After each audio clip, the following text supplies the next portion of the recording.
reden wir von Lehrlingen im Industriebereich. Lehrlinge, die nicht zahlreich genug sind, obwohl Ausbildung sowie Arbeitsstellen auf sie warten. Erklärungen auf Bilder von Valérie Ruisseau.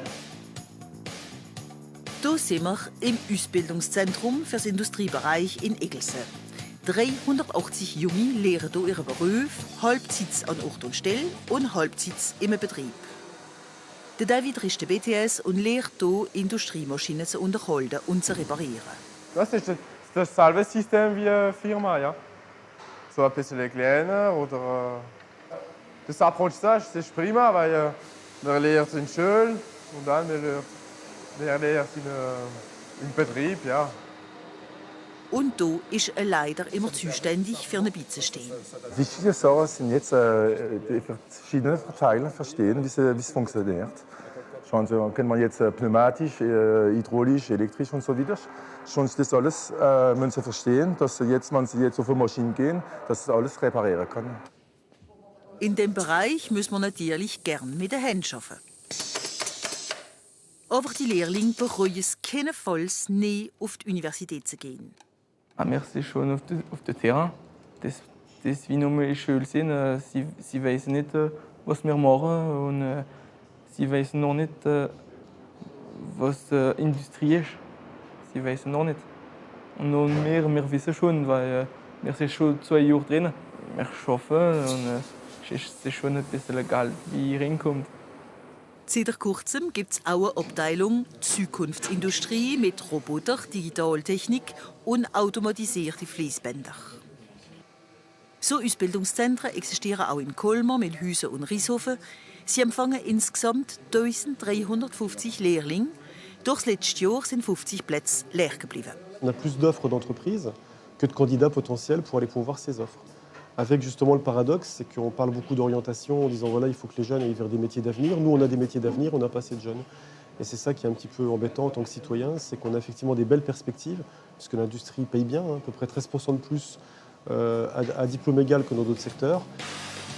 Die Ausbildungszentren sind eng in Kontakt mit den Unternehmen, so der Betrieb Schäffler in Havenau, wo jährlich 45 von diesen Lehrlingen für ihre zweite Halbzeit empfängt.